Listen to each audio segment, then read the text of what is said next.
Episode 48। क्या भारत में सच बोलना अपराध बनता जा रहा है? तो जानते हैं भारतीय संविधान में अभिव्यक्ति की स्वतंत्रता और उस पे लगे हुए प्रतिबंधों की पूरी कहानी।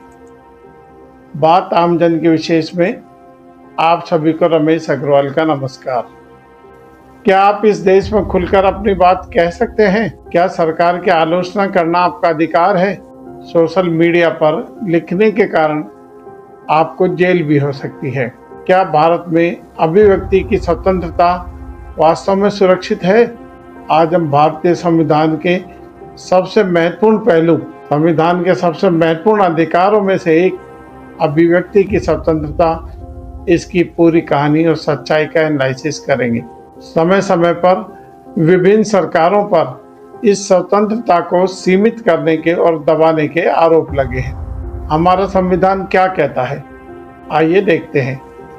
भारत के संविधान का अनुच्छेद 19(1)(a) प्रत्येक नागरिक को विचार और अभिव्यक्ति की स्वतंत्रता प्रदान करता है।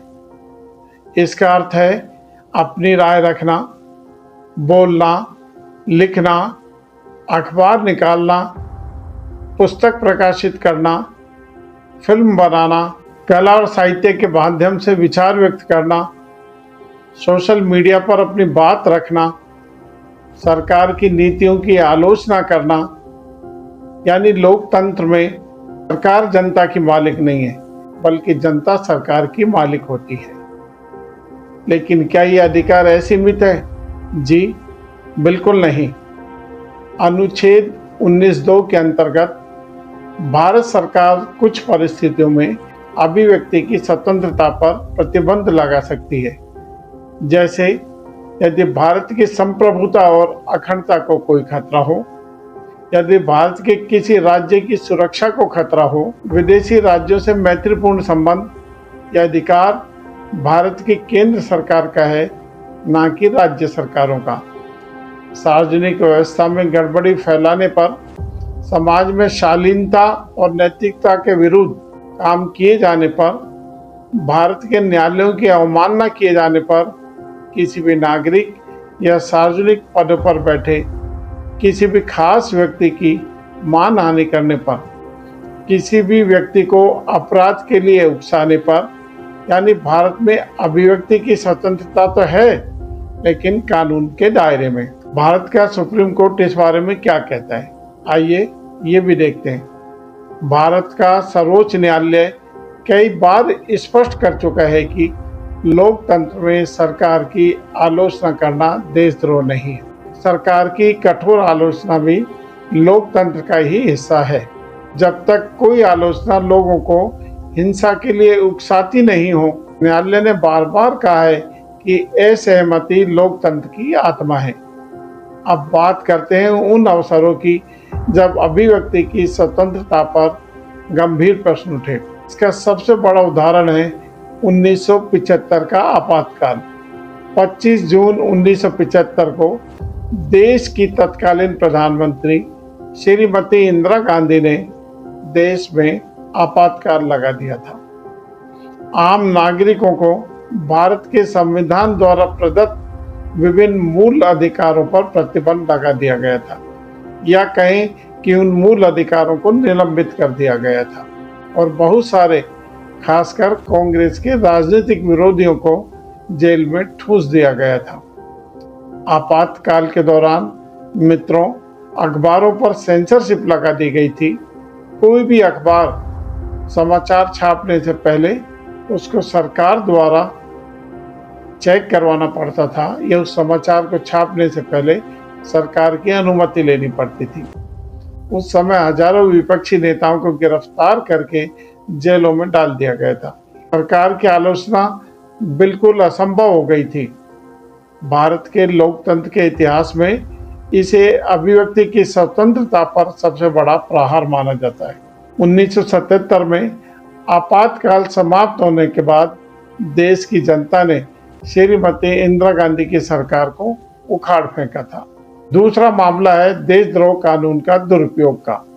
भारतीय दंड संहिता की धारा 124(a) यानी देशद्रोह का कानून विभिन्न सरकारों द्वारा उपयोग किया गया। कई मामलों में इसका प्रयोग सरकार की आलोचना करने पर भी होता था। बाद में सुप्रीम कोर्ट ने मई 2022 को संविधान की धारा 124A को प्रभावी ढंग से स्थगित कर दिया। इस कानून के उपयोग पर गंभीर सवाल उठाए गए और इसके अनुप्रयोग को सीमित करने की दिशा में यह महत्वपूर्ण कदम उठाया गया। बाद में आपराधिक कानून लागू होने के साथ पुराने प्रावधानों में भी परिवर्तन किया गया। तीसरा मामला है IT एक्ट की धारा 66A का, इसके प्रयोग का। साल 2008 में तत्कालीन कांग्रेस सरकार द्वारा सूचना प्रौद्योगिकी कानून में धारा 66A को जोड़ा गया। इसके तहत सोशल मीडिया पर लिखी गई कई बातों पर गिरफ्तारी होने लगी थी। आलोचना हुई कि यह कानून बड़ा अस्पष्ट है। 2015 में सुप्रीम कोर्ट ने श्रेया सिंघल बनाम भारत संघ निर्णय में धारा 66A को असंवैधानिक घोषित कर दिया था। यह फैसला अभिव्यक्ति की स्वतंत्रता के पक्ष में एक ऐतिहासिक फैसला माना जाता है।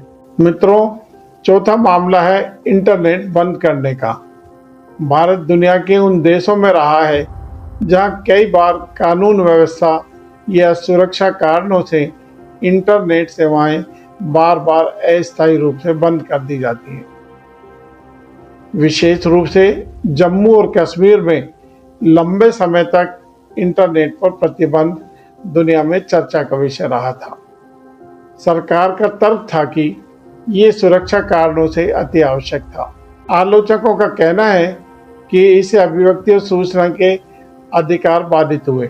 जम्मू कश्मीर चूंकि भारत का बॉर्डर एरिया है, इसलिए दुश्मन देश से लगती हुई सीमा पर उस समय कश्मीर में आतंकवादियों की गतिविधियों के कारण तत्कालीन सरकार का ये कदम उचित ही था।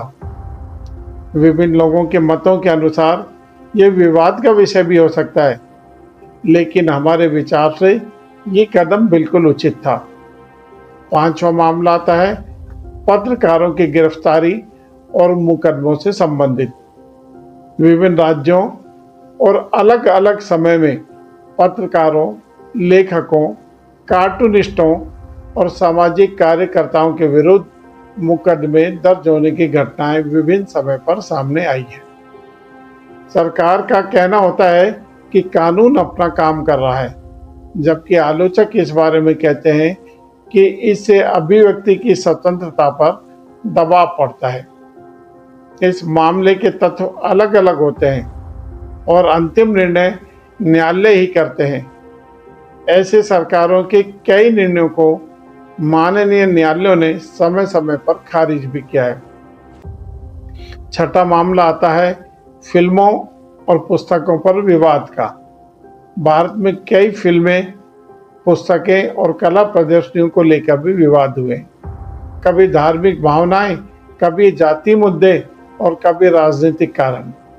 इन सब के आधार पर प्रदर्शन, विरोध या प्रतिबंध की मांग उठती रही है। मित्रों, इसमें सर्वाधिक चर्चित मामला भारत में मकबूल फिदा हुसैन की चित्र प्रदर्शनियों का है, जिसमें 2006 की उनकी एक विवादास्पद टिप्पणी। इस चित्रकला प्रदर्शनी में हुसैन ने हिंदू देवी दुर्गा, लक्ष्मी और सरस्वती की नग्न पेंटिंग बनाई थी और इसी मकबूल फिदा हुसैन ने रामायण पर आधारित 250 से अधिक अश्लील चित्र भी बनाए थे, अश्लील पेंटिंग भी बनाई थी, जो उस समय बहुत विवाद का विषय बने। अब ये अश्लील पेंटिंग हैदराबाद के लोहिया समता न्यास में धूल चाट रही है। इसी प्रकार की एक पेंटिंग का विवाद 2024 दिल्ली की आर्ट गैलरी का है, जिसमें फिदा हुसैन की हिंदू देवी देवताओं हनुमान जी और गणेश जी की अश्लील पेंटिंग की प्रदर्शनी लगी थी। नतीजा ये रहा कि पटियाला हाउस कोर्ट ने इन पेंटिंगों को जब्त करने के आदेश जारी किए और इस विवाद को लेकर देश भर में मकबूल फिदा हुसैन के खिलाफ 1250 शिकायतें पुलिस के विभिन्न थानों में दर्ज हुई। इसी कारण मकबूल फिदा हुसैन को 2010 में भारत छोड़ना पड़ा और उन्होंने कतर की नागरिकता ग्रहण कर ली। ये है अभिव्यक्ति की स्वतंत्रता के कुछ बहुत ही ज्यादा दुरुपयोग के उदाहरण। किस प्रकार कोई व्यक्ति अपनी कला के माध्यम से भी देश के दो समुदायों के बीच, देश के नागरिकों के बीच वैमनस्यता फैलाने का काम करता है। यह बहस आज भी जारी है कि अभिव्यक्ति की स्वतंत्रता और सामाजिक संवेदना के बीच संतुलन कैसे बनाया जाए। सातवां मामला है मित्रों, सोशल मीडिया की भूमिका का।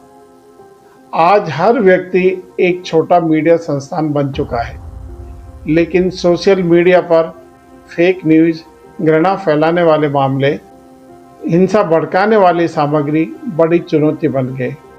इसी कारण से सरकार, विभिन्न सामाजिक संगठन समय समय पर सोशल मीडिया के लिए कड़े नियम बनाने की बात कहती है।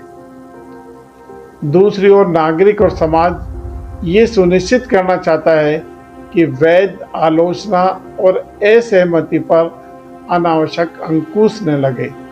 क्या केवल भारत की किसी एक सरकार पर ही आरोप लगे? नहीं, स्वतंत्र भारत के इतिहास में विभिन्न राजनीतिक दलों की सरकारों पर अलग अलग समय पर ऐसे आरोप लगते रहे हैं। चाहे केंद्र हो या राज्य, कई बार विपक्ष, पत्रकार, लेखक, सामाजिक संगठनों ने सरकारी कदमों की आलोचना की है। इसलिए यह विषय किसी एक दल का नहीं, बल्कि लोकतंत्र की निरंतर परीक्षा का विषय है। सरकार और मीडिया, पत्रकार और सामाजिक संगठनों के मध्य संतुलन कैसे स्थापित हो। यदि सभी को संपूर्ण स्वतंत्रता दे दी जाए तो देश में अफवाहें, हिंसा, आपस में भड़काने वाले भाषण और मानहानि जैसे अनेक मुकदमे बढ़ सकते हैं, अनेक समस्याएं बढ़ सकती हैं। यदि अत्यधिक प्रतिबंध लगा दिए जाएं तो लोकतंत्र कमजोर पड़ सकता है। इसलिए इन दोनों के बीच संतुलन का मार्ग ही हमें चुनना चाहिए। जिस प्रकार सरकार की नागरिक स्वतंत्रता देने की जिम्मेदारी है, इसी प्रकार हम नागरिकों की भी जिम्मेदारी है कि हम तथ्य आधारित बातें ही करें, फिजूल की बातें ना करें, झूठी खबरें ना फैलाएं, किसी समुदाय के विरुद्ध, किसी जाति के विरुद्ध हिंसा को नहीं उकसाएं, अनर्गल बातें ना करें। आलोचना और अपमान में अंतर समझना चाहिए। संविधान और कानून का सम्मान करना चाहिए। आखिर में निष्कर्ष ये है मित्रों कि भारत का लोकतंत्र सबसे मजबूत लोकतंत्र माना जाता है, क्योंकि यह संविधान नागरिकों को सरकार से प्रश्न पूछने का अधिकार देता है।